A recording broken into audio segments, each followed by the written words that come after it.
Dès que vous avez dit la femme, hein? Gazé à vos roues. Vous avez bien dit. Vous avez mis à clore. Allez, dites-moi. Oh. Le cas où vous pouvez. Bataille à la fille, c'est mon pote. Ça dit, vous pouvez mon pote. Là, l'idée, on s'est dit. Dans mon hardum, là. Que avez-vous la femme? Ago! Fousseni ade? Fousseni! Oh, où est-ce? Où est-ce? E taware? E da paya be taware ma. Eh là, quand vous êtes au jour, il y a un peu. Mbe ni mbara ni no pension, mbe yo tona ma okanye macho. Ja! Oh. Bien, bon, cadeau. Mon cadeau, la bonne. Mbe yo tona ma okanye macho. Dada. Ba ke we do papa. Dada ba ko mi. Yo ya mami. Ba kai. La koda. Ya mama lendo ko.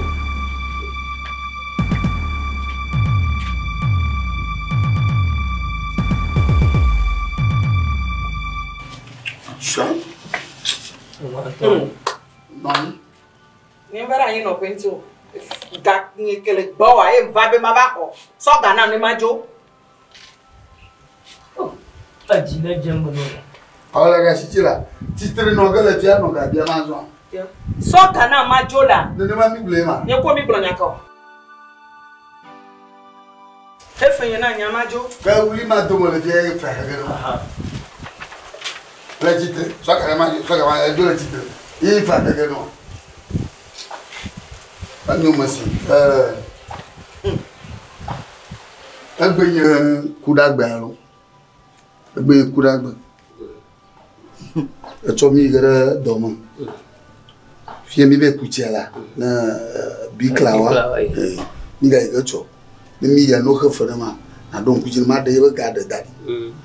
Nto ma koto ya la kopi. Na ni akoni. Asia. Ke mba efia. O la so ganye na ne majo. Gawa Azando do de pentom le mi. So gana ne majo e glo. Bien. O plenu e fia pere kaye ya. Non fupo ni ya maga ato asifin. Pere kaye ya. So gana ne majo. Kaya gbomi le nobody. Aso mi gele ti da be yo odo de. Aji gada gbo. Ma ko vinu we de. E ga le fufu ne ya glo ala. Ida tanya re kai. Ko ne du fin kwa le sena fin. Boyin de mo sena fo de mali o. Nous sous sena fin. Nous sous sena fin. O sena fin to. Bien po. Mamelio. Aba mo se fo ga kwasi de mo kwetere ko to kuma. Ya to nye ne le amanye. Kachiju sia. Tika gale.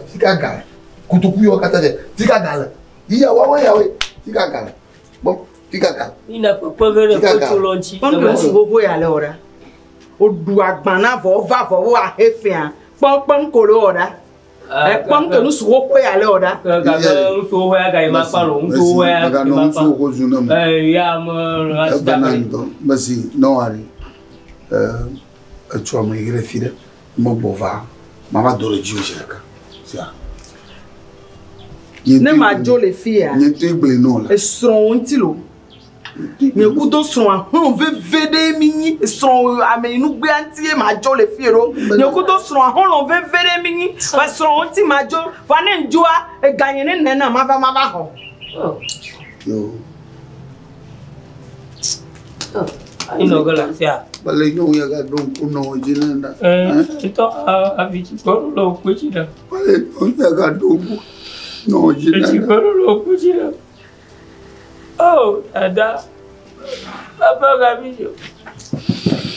Biko mo gani kwale. De mauni mako gade kumawa. Gabijo sia. Le piam. Oh. Mama kuting mo. Oh, kuting mo la. Ago. Ama. Oh. Where's one? Adogwe ni Fousseni. Bagwe wezo. Mazoro mia. Ejili bana. Oh, muga hi. Onto na nyamu itamu vanore. Tamu gati, si muga hi.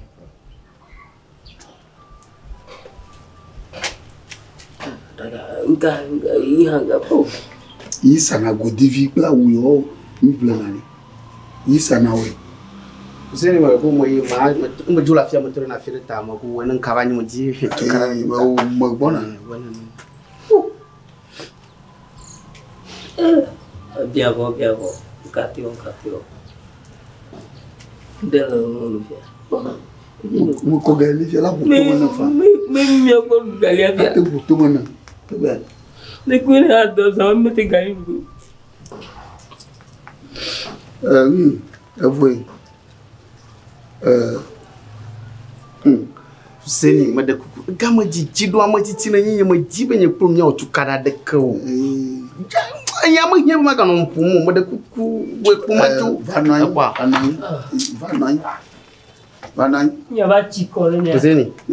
Afia ma va ma da va ma ba concert lo. No fo mo volo. Manya fo mo va la fille Fousseni. No. Ma gana na jinere go ma da ku gara no. Ma to ma wi kala jipo ko da ku no. Kwa njipa gana na majo.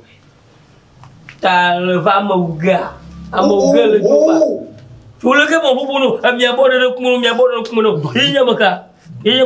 Maga wala. Nge. Ama no agbekwe du afa. Le ka wana. O nyama mati no nyama le ka no asido no kumono atonyolo. Mo ijo kana mu. Nga. Amagbeto do no la fia lo mpuma lo reke. Amu bona le ba. Allah eno anyi. Fousseni mi akla mere la fia. Allah eno anyi. Vinye ya. O kwa ka se eno anyi. Wa o to amagbeto le nya. Attends, diga ha kpongya. Le mu ya yombo vi. Le ya yombo vi. Ala po mo matintin wa ko don wa ko kan wa ko ji o. Wa plo godinu la do. De kajevi ala no ya fia wo ma de tape rasta yin.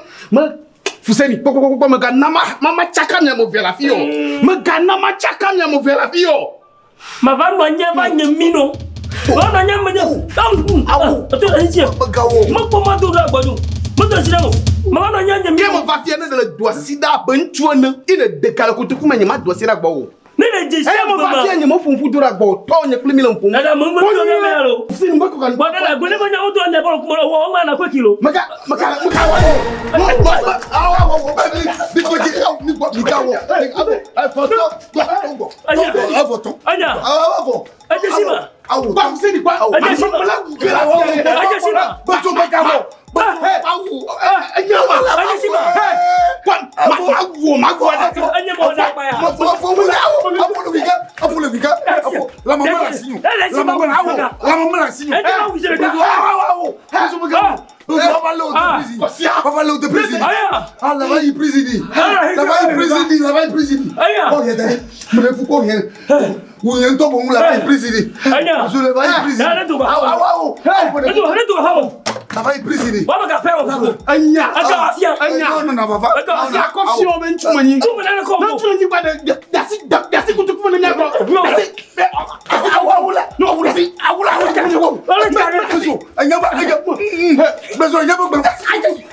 Wa me ku na no jipopom na kom de ka ina kokwa na yitoko na hafa no Ko ga Fousseni fe fa ko ke awula yete bala abo ni no jipopom ko de ka bozo bo me bona ko de ka Lakata. abo ko Lakata. makama nkolaji makatwe cho Somenu. Somenu nenima nenima Jimmy kudugu apewo Ata mo you know wa re de ijipo ama gbo amaga poko hogo. Ata mo you know porta bon manoa. Mettez concours. Mais que y a ne peut pas mettez madame il a consommé un bagage na consommé un bagage ne pas qu'on a connu ça wari masanyawa na somo mo ka tashi mo du fulari we ma mo fa na ma chama o ka ba na ko tonya na majo mono somo ko ma na ko somo na ko tonya na majo somo papa ho ali la simo bona ma ina fi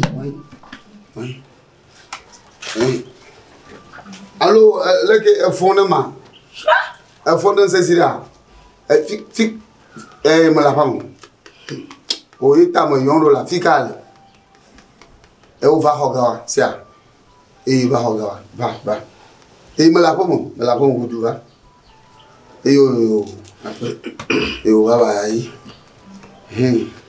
bonne be bonne wani zuma ba ya va ki la ko ne ko gana maloro ke wade oui mi o fe ye ba agbe kura gbe so yo da gbe mi gere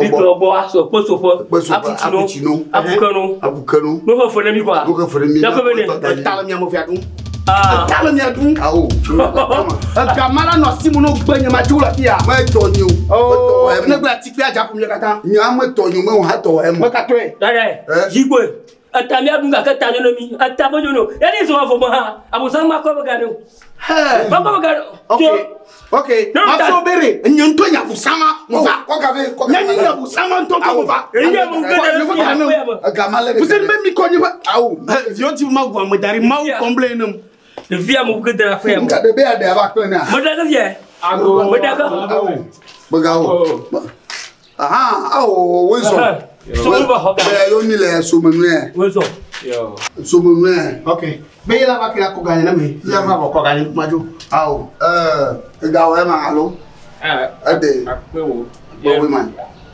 tout fera ma tout fera ade loki wade amma iba ko to kumola ate jagba na loki bana ahoga wa Yesu Kristo aya ba me ya tout fera Yesu mala me agbo aduno la mo do Fousseni voilà adoila abosana ye jo ma ba anga no tele fo fe ke nyima aw me ba gai yima mi ko ni ko ga na sina kono Fousseni ko ga na sina kono ko ga na sina kono ngore o Yesu mo wa so amuja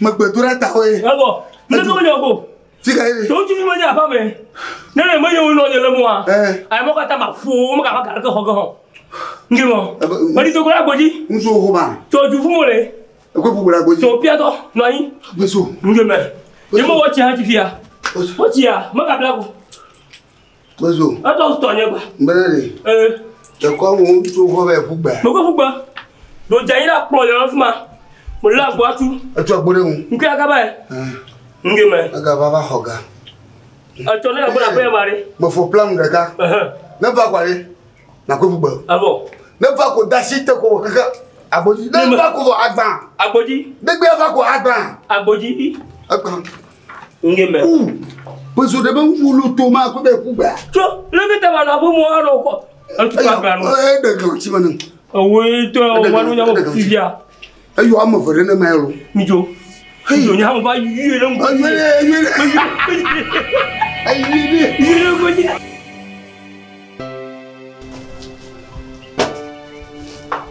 Bezo are Bezo aba va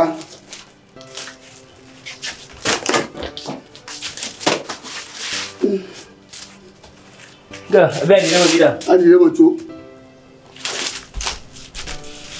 na mere va be mo be yin jingwa Bien maku. Hein? Maku e. Vous jamais n'a pas que bien maku. Maman. Ai. Maku ware. O ganago. O mo gaga go ganago. Nakuno gajo. O nakuno gajo. Sia. Ah bon. Baga kuntotolo. Eu kuntotaba. Não, porque tô. Tá bom. A mãe vai com o pelo no teu. Mogu walo. Aku. Podeba. Kukumo podeba. Iya. Vou para como que vai na dungo que não moro. Vou kuzugo. Malang eh. Kaku totoi.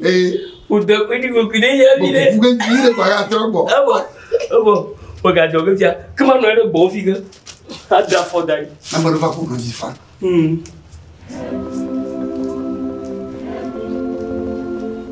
Oh. Est-ce que tu as fait ma ouverte, tu as fait quoi là, Romain? Où est-ce? Tu as fait? Mais où est-ce? Ah, je ne t'ai pas vu, mais où est-ce? Oh. Tu as fait? Oh. Bah tu t'as encore le petit là. T'as eu oui, là, je te dis, on a bien, mais on a bien regardé. Mais regarde là. T'as dit quoi? Le quoi? Quel me va gagner, mais pas Romain, tu as fait gagner là tous les jours. Ouais, gagner, quand ma blonde est au cœur.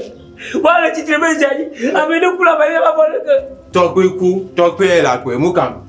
Sois un camacho. Me canne son gars. Me canne son gars. Ah, mais elle ne nous faut donc gars. Ah, même à vous. Ah, oh. Pépé, Jo. Vous là, tu pas pour le soin camacho. Maintenant, maman gagne.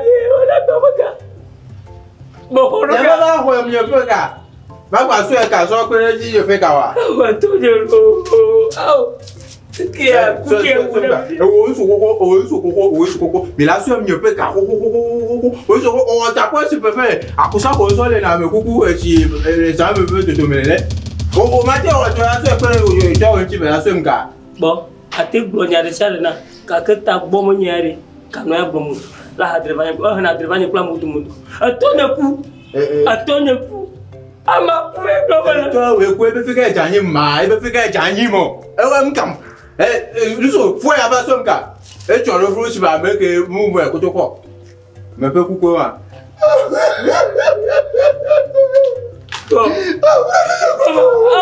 oui, ça. Eh, minotez moi, je peux vous filmer là. Nous sommes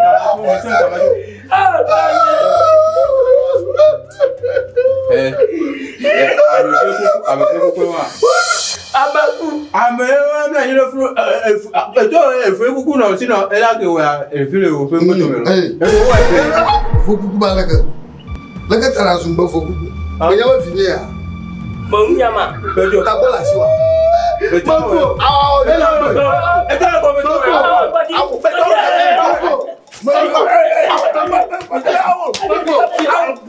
Bisa kamu tahu?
Elle ose vous, vous m'avez volé. Elle ose vous. Beaucoup plus, je ne m'avais J'ai vu. Mais ça gagne pas tout là. Pas dit. non, vous savez quoi? Quoi avec vous la gueule? Et toi, ouais quoi? Et toi, ouais quoi? On est le jardin où on le toit nous va. Ah oui. Il y a là, il y a donc. Ok. Vous savez, gagner des potos.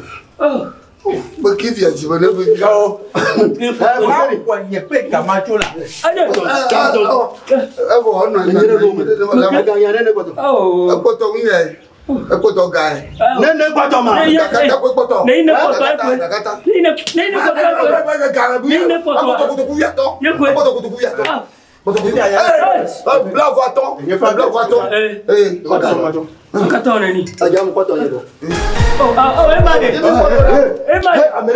Américain tombe dans le fio. Américain tombe dans le fio. Maman quoi camacho? Vraiment quoi camacho? Quoi